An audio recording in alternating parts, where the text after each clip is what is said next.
नमस्कार। जय सिया राम।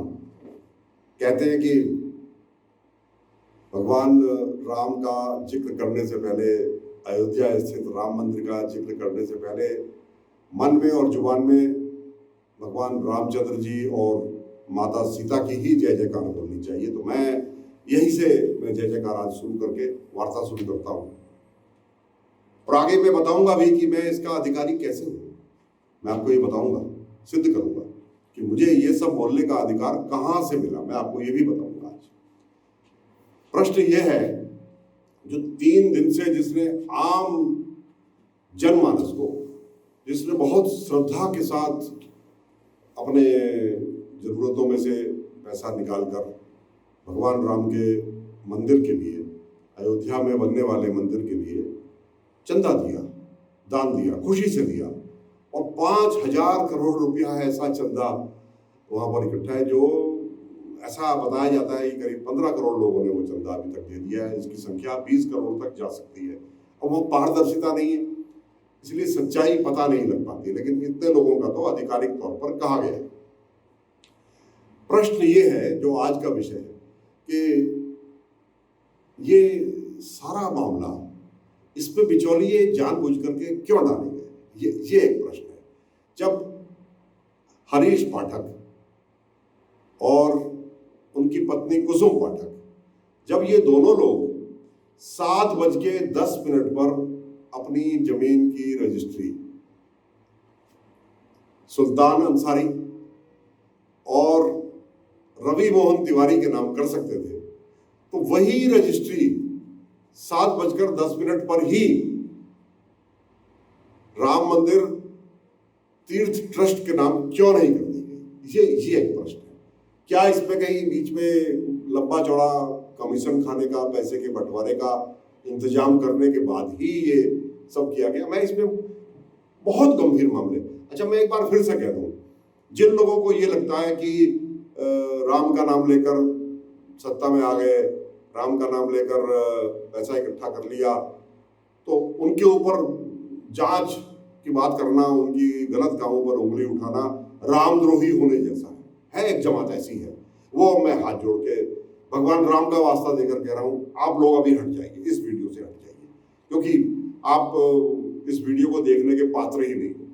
वो लोग जो न्यायप्रिय हैं, जिन्हें भगवान राम में विश्वास है, जो ये चाहते हैं कि उनके दिए हुए चंदे का सदुपयोग हो, वो मेहरबानी करके मेरे साथ अगले 5 से 6 मिनट, 7 मिनट जुड़े रहे। मैं आपको निराश नहीं करूंगा। सबसे पहले सवाल मुझ पर ही उठाइए कि मैं कौन। देखिए, मेरा नाम सुभाष शर्मा है। मैं सनातन धर्म में मेरा अटूट विश्वास है। मैं रायपुर, देहरादून का रहने वाला हूं, और कोई रिश्तेदार, कोई मित्र आपका पूरे देहरादून जनपद में हो तो पूछ लेना। मैं भगवान के आगे शीश झुका करके कह रहा हूं कि मैं उन भाग्यशाली लोगों में से हूं जिसको दर्जनों मंदिर बनाने का, मंदिरों के जीर्णोद्धार करने का, और वहां मूर्तियां स्थापना करने का, प्राण प्रतिष्ठा करने का स्वयं मौका मिला है। मैं उन भाग्यशाली लोगों में से हूँ। मैं राम भक्त हूँ। जिस जगह मैं ये स्टूडियो में, अभी मेरा जहाँ स्टूडियो है, मैं शूट कर रहा हूँ, मेरे से 200 मीटर दूर इस क्षेत्र का सबसे बड़ा मंदिर है, और मैं बहुत विनम्र होकर के भगवान के आगे सिर झुका करके कह रहा हूँ कि उस मंदिर में, उस जमीन में कुछ लोगों ने कब्जा कर लिया था। स्थानीय लोगों के कहने पर मैंने ही वहाँ एक मंदिर बनवाया। उसमें अधिकांश जो साधन थे, सामग्री थी, वो मेरे और मेरे मित्रों द्वारा जुटाई गई, और वहाँ जो मूर्ति, राम दरबार जो स्थापित हुआ, वो मैंने स्वयं अपने परिवार के साथ, पूरे विधि विधान के साथ, प्राण प्रतिष्ठा उस मंदिर में मैंने स्वयं कराई थी। इसलिए एक राम भक्त होने के नाते ये मेरा अधिकार है, मेहरबानी करके विश्व हिंदू परिषद, RSS, भाजपा के नाम पर अपनी राजनीति चमकाने वाले मुझसे ये ना पूछे कि मैं कौन। कुछ लोग हैं जो ऐसा सवाल उठाते हैं, जिनको मेरे बारे में मालूम नहीं। तो मैं विनम्र होकर के कह रहा हूं, मैं विनम्र होकर कह रहा हूं, राम जी का था, मैंने राम जी को दिया। आइए विषय पर आगे लौटते हैं। सारा मामला इस प्रकार से है कि इसमें 3 लोग हैं मुख्य, बाकी तो प्लांट किए गए। हरीश पाठक और उनकी पत्नी कुसुम पाठक, ये इनकी पुरानी जमीन थी। हरीश पाठक का पहले मैं आपको बता दूं कि इसका बैकग्राउंड क्या है। जिस व्यक्ति पर 2 7:10 पर रजिस्ट्री के बाद इतना भरोसा चंपक राय जी ने किया। उस व्यक्ति की बैकग्राउंड पहले आपको बता दूं, वो व्यक्ति कौन है, ये सब मैंने ढूंढ के निकाली है और ये प्रमाणिक है, ये साथ साथ आपके स्क्रीन पर भी चल रही है। ये जो हरीश पाठक और इनकी पत्नी कुसुम पाठक हैं, मैं जो इस जमीन के स्वामी थे, मैं इसमें हरीश पाठक जी के बारे में बताता हूँ कि ये हरीश पाठक स्वभाव से थोड़ा सा इसका रिकॉर्ड क्लीन नहीं है। कोई मामला अदालत में प्रूव नहीं हुआ मगर विचाराधीन है, लेकिन वो मामले क्या विचाराधीन है ये आप सुनेंगे तो आपको हैरानी होगी। इन्होंने एक कंपनी बनाई, कंपनी का नाम रखा साकेत गोट फार्मिंग। 25 फरवरी 2009 को, जो इस जमीन के मूल स्वामी है, मैं उनकी बात कर रहा हूँ, 25 फरवरी 2009 को इन्होंने एक कंपनी बनाई, उसका नाम लिखा साकेत गोट कंपनी, गोट फार्मिंग, बकरी पालने का, गोट से मतलब बकरी वाला गोट। और उसमें इनके 2 पार्टनर और थे, चंद्र प्रकाश दुबे और एक प्रताप नारायण, ये 2 लोग थे। इन्होंने एक स्कीम चलाई कि आप इस कंपनी की 1 यूनिट खरीदिए। उस यूनिट को इन्होंने कहा कि 1 यूनिट का मतलब 1 बकरी, बकरियां इन्होंने पाली और कहा हम पालेंगे और बकरियां दूध देंगी, उससे आमदनी होगी, बकरियां और बच्चे देंगी, उससे आमदनी होगी, तो जो प्रॉफिट होगा वो अपने इन्वेस्टर्स को जाएगा। ये इनकी स्कीम थी। इन्होंने लोगों से पैसा लिया, कितना लिया, क्या लिया, इसकी मुझे जितना जानकारी है ना, मैं इसमें इंटरेस्टेड हूँ। लेकिन जो इनके रिकॉर्ड से मिलता है वो ये है कि इसके बाद इनके ऊपर मुकदमे शुरू हुए, इन्हीं सब लेन देन के मामलों को। मुकदमों की नेचर क्या थी? मुकदमे रंजिश पे भी हो जाते हैं, मुकदमे आपसी कहासुनी में भी हो जाते हैं, लेकिन ये जो मुकदमे हैं ये प्रूव नहीं हुए। मैं सिर्फ ये बता रहा हूँ कि अभियोग लगे, मैं इनको अपराधी नहीं कह रहा, लेकिन हाँ, इनका फिर जो रिकॉर्ड है वो संदिग्ध हो गया ना। इनका पूरा चरित्र का वेरिफिकेशन होना चाहिए था। इनके ऊपर एक तो 4/9/19 उस दिन धारा 412, धारा 420, धारा 467 इसके मुकदमे इनके ऊपर दर्ज हुए। इनके ऊपर फिर और मुकदमे दर्ज हुए, वो भी कूट रचना, धोखाधड़ी, इस तरह के ही जालसाजी, इस तरह के मुकदमे इनके ऊपर फिर हुए और वो थे धारा 419, 420 और षड्यंत्र में शामिल होना 120B। ये मुकदमे इनके ऊपर फिर दर्ज हुए और ये फरार हो गए।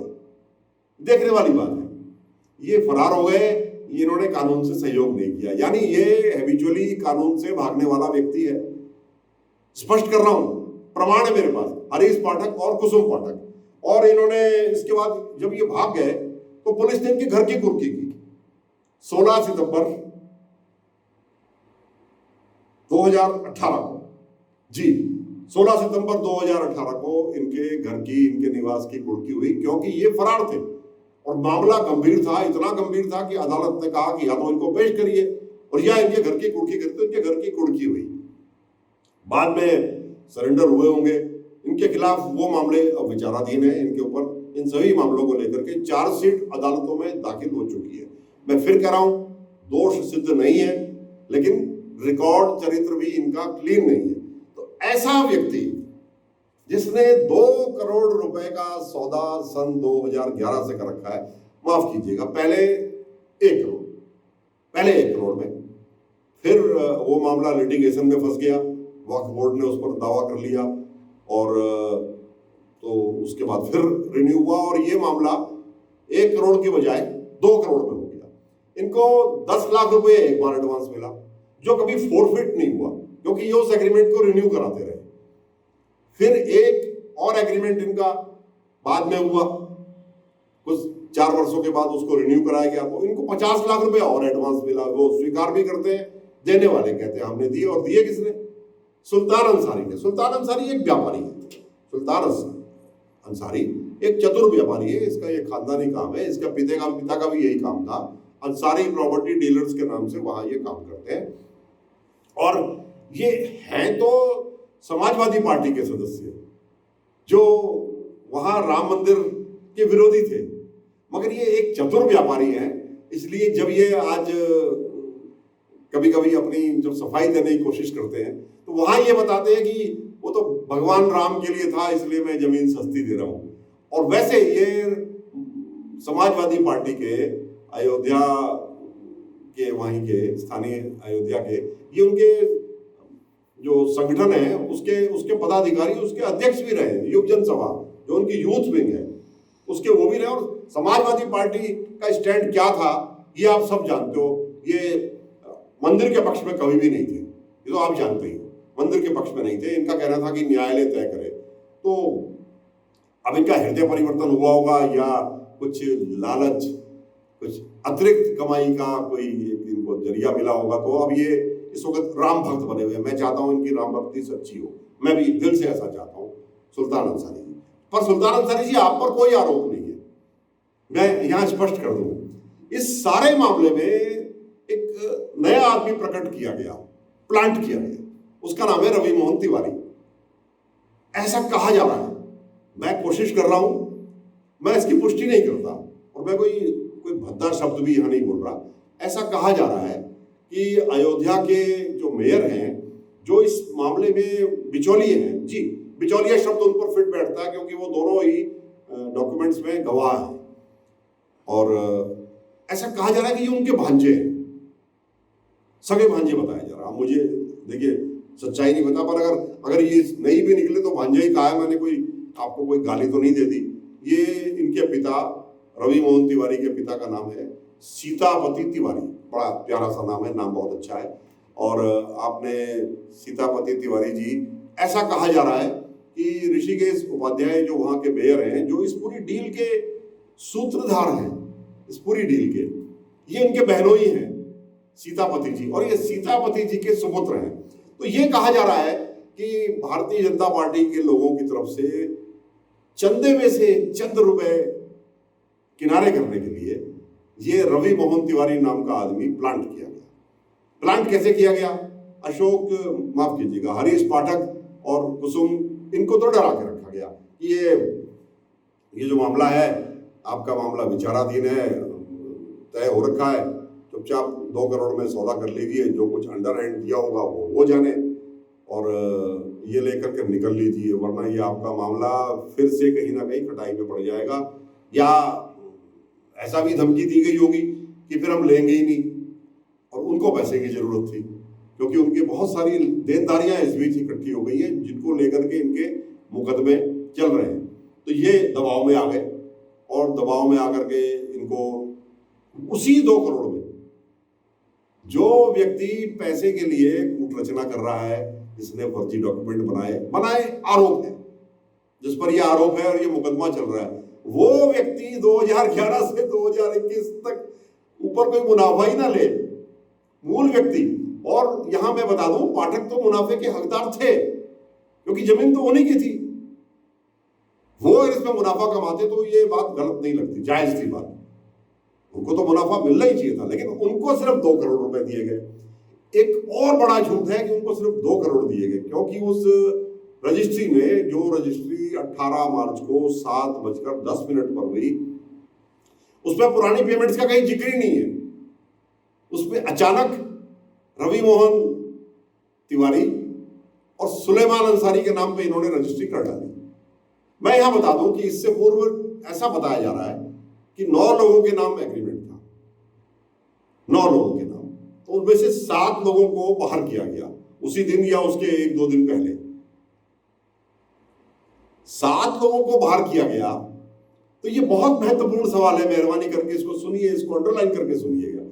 जब 9 लोगों के एग्रीमेंट में से, एग्रीमेंट किसके साथ?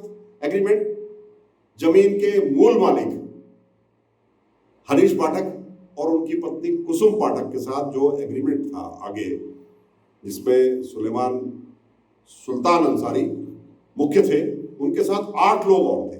उनमें से 7 लोगों को एग्रीमेंट से बाहर किया गया। अब उन्हें अंडर हैंड दिया गया, बगैर लिखा पढ़ी के कुछ पैसा दिया गया, उनको डराया गया, धमकाया गया, या कुछ लोग स्वयं मान गए हम इस इशू पर नहीं जाते। मगर जब साथ हटाए वो लोग, तो 9 के 9 क्यों नहीं हटाए? क्यों नहीं हटाए? सीधे सीधे हरीश पाठक और उनकी पत्नी कुसुम पाठक से ही आपने जमीन का बैनामा क्यों नहीं करा लिया? जमीन के मालिक तो वही थे, सीधे उनसे कराना चाहिए था ना, और जो इसका लाभ है वो उनको मिलना चाहिए था। वो उस लाभ के हकदार थे। अब उन्हें कितना मिला कितना नहीं मिला ये तो आगे अभी महत्वपूर्ण सवाल है जो आगे इस इन्वेस्टिगेशन को दिशा देगा। थोड़ा सा 2 मिनट और है फिर मैं अपनी चर्चा यहां बंद करूंगा। प्रश्न ये है कि आपने उस व्यक्ति पर इतना भरोसा किया जिसका अभी मामला, जिसका पुराना इतिहास संदिग्ध है, जिसके ऊपर जालसाजी, धोखाधड़ी, फर्जी डॉक्यूमेंट बनाने आदि के मुकदमे अभी न्यायालय में लंबित है। उस व्यक्ति का आपने 5 मिनट के अंदर भरोसा कर लिया। 7:10 पर आपने उससे रजिस्ट्री करा ली। रजिस्ट्री आपने कराई और आप ये झूठ बोल रहे हैं, चंपत राय जी मैं आपको चुनौती दे रहा हूं, सिद्ध करिए कि ये जो जिसमें आपके ट्रस्टी अनिल मिश्रा ट्रस्टी है, वो चंपत राय जी आपके प्रतिनिधि हैं, और मेयर अयोध्या के मेयर ऋषिकेश उपाध्याय जी ये भी आपके प्रतिनिधि है। चंपत राय जी आप इनसे पीछे नहीं छुड़ा सकते, ये आप ही के प्लांटेड व्यक्ति हैं। जब इनकी गवाही पे वो रजिस्ट्री हुई और आपने कहा कि ये 2011 के एग्रीमेंट के हिसाब से हुई, तो वो 60 लाख रुपए आपने क्यों नहीं काटे? एक भूल के बाद दूसरी भूल के बाद तीसरी भूल, आपने तो उनको 2 करोड़ 60 लाख दे दिए ना, 10 लाख पहले दिए, 50 लाख फिर दे दिए, और आपसे एक और भयंकर भूल हो गई। मैंने तो सारे डॉक्यूमेंट्स देखे, उस डॉक्यूमेंट पे आपने उस 2 करोड़ रुपए में कहीं टीडीएस नहीं काटा। वो टीडीएस आपको काटना था। 2 लाख रुपए इसमें इनकम टैक्स के थे, इसमें इनकम टैक्स के पास जाने थे वो पैसे, वो एडवांस में कटते हैं। मैंने भी जमीनों का बहुत व्यापार किया है, और मैं सबसे बड़ा टैक्स पेयर देहरादून का रहा हूं जी। बहुत ट्रांसपेरेंसी के साथ मैंने बिजनेस किया है, मैं जानता हूं। आज के नियमों के अनुसार अगर आप रजिस्ट्री कर रहे हैं, उसमें कुछ अमाउंट है इतने से ऊपर की, तो ये तो 2 करोड़ की है, तो उसमें 2 लाख रुपए टीडीएस कटने था। वो टीडीएस का जिक्र उस रजिस्ट्री में नहीं है, वो रजिस्ट्री अवैध है। मैं आपको कहना चाहता हूं, जिस रजिस्ट्री में टीडीएस नहीं कटा वो रजिस्ट्री अवैध है, वो रजिस्ट्री जब्त होने लायक है और अंडर वैल्यूड है वो रजिस्ट्री। एक और कारण है इसमें, एडीएम फाइनेंस अयोध्या, सब रजिस्ट्रार, संबंधित सब रजिस्ट्रार, आप सब इसमें दोषी हो, और ये आप बचोगे नहीं। सरकारें हमेशा नहीं रहा करती, इस रजिस्ट्री को तो इंपाउंड होना ही होना है, ये मैं आपको स्पष्ट बता दूं। वो रजिस्ट्री जो हर हाल में इंपाउंड होने वाली है, जिस रजिस्ट्री के इंपाउंड होने की सारी योग्यताएं अगले 5 मिनट में तैयार हो गई, यानी 18.5 की जमीन की रजिस्ट्री 2 करोड़ में हुई, 18.5 करोड़ की जमीन की रजिस्ट्री 2 करोड़ में हुई, तो इसमें अंडर वैल्यू करके इसमें ब्लैक मनी का पोर्शन इन्वॉल्व है, इसमें स्टैम्प ड्यूटी की चोरी है, इसमें इन्वॉल्व है, इसमें इनकम टैक्स विभाग से आमदनी छुपाने का इसमें एक प्रोविजन पूरा आ रहा है, और इसमें जो कैपिटल गेन दिया जाना चाहिए वो छुपाया गया है पूरा। तो ये रजिस्ट्री तो इंपाउंड होगी। जो रजिस्ट्री इंपाउंड होने के काबिल है, सारी अहर्ताएं पूरी करती है, उसी रजिस्ट्री पर बगैर म्यूटेशन के अपना एक बिचौलिया, देखिए यहां सुल्तान अंसारी तो 2011 से इन्वेस्टमेंट कर रहा है, ये प्लांट किए गए रवि मोहन तिवारी।